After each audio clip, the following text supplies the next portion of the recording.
Welcome our YouTube channel GS with Aansu. Bihar प्रधान शिक्षक के लिए सब्जेक्ट वाइज सेट प्रैक्टिस चलाया जा रहा है, जिसमें आज डीएलएड से संबंधित महत्वपूर्ण प्रश्नों को देखने वाले हैं इस वीडियो में। इसमें सारे प्रश्न बहुत ही इंपॉर्टेंट दिए गए हैं, जो आपके एग्जाम में डायरेक्ट आने की पूरी संभावना है, इसलिए वीडियो को लास्ट तक जरूर देखें। चलिए स्टार्ट करते हैं और आप लोग भी सोचिएगा अपना आंसर क्या हो सकता है। पहला प्रश्न है, बाल विकास में डैश से डैश तक होने वाली वृद्धि व बदलाव का अध्ययन किया जाता है।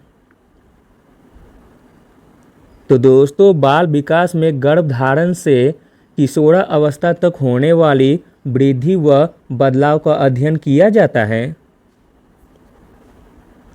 अगला प्रश्न है, जीन पियाजे के संज्ञानात्मक विकास के सिद्धांत में आत्मशास्त्रकरण और समायोजन किसकी पूरक प्रक्रिया है।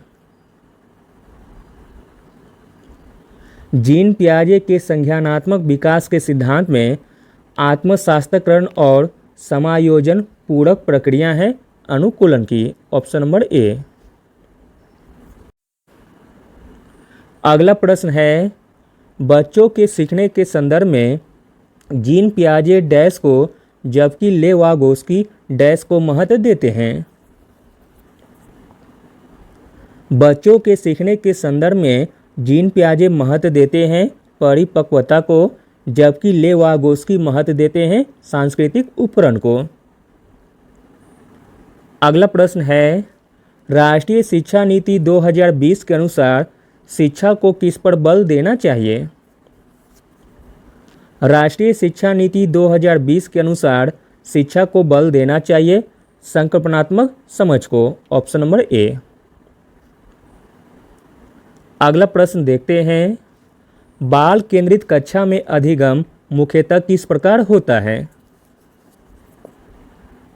बाल केंद्रित कक्षा में अधिगम मुख्यतः होता है विभिन्न स्रोतों का अन्वेषण करके। अगला प्रश्न देखते हैं, डिस्ग्राफिया मुख्य रूप से किस कठिनाई से जुड़ा है। डिस्ग्राफिया मुख्य रूप से जिस कठिनाई से जुड़ा है वह है लिखना।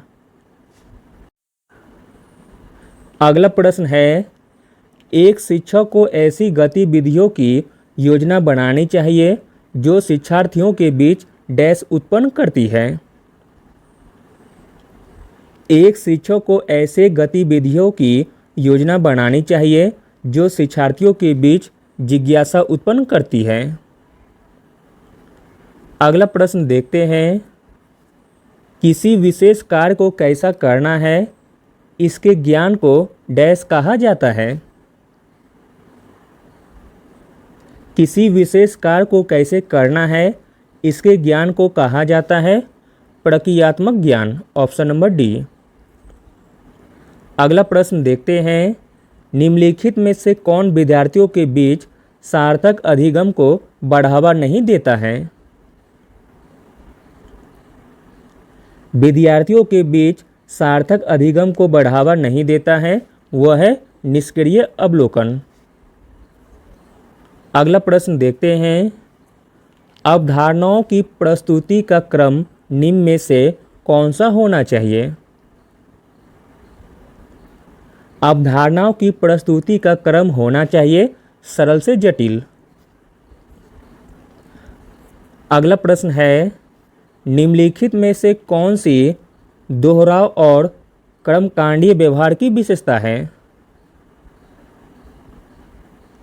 दोहराव और कर्मकांडीय व्यवहार की विशेषता है स्वलीनता। Option number A. अगला प्रश्न है, बुद्धि के समकालीन सिद्धांतों के अनुसार बुद्धि डैश है। बुद्धि के समकालीन सिद्धांतों के अनुसार बुद्धि है क्षमताओं का एक समूह। Option number C.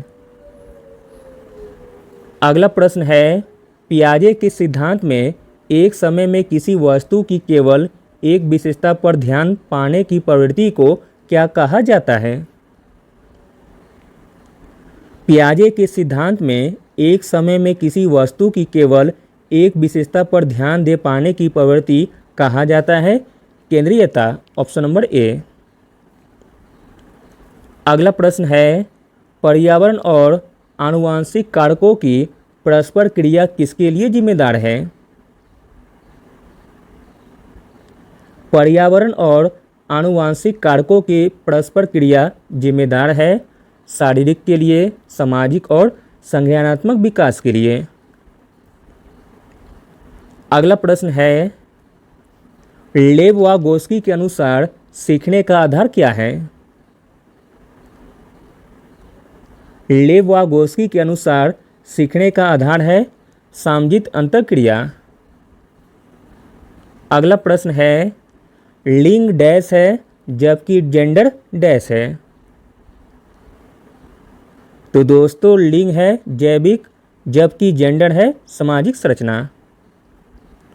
अगला और अंतिम प्रश्न देखते हैं, निम्नलिखित में से कौन सा संवेग अधिगम को सकारात्मक रूप से प्रभावित करता है?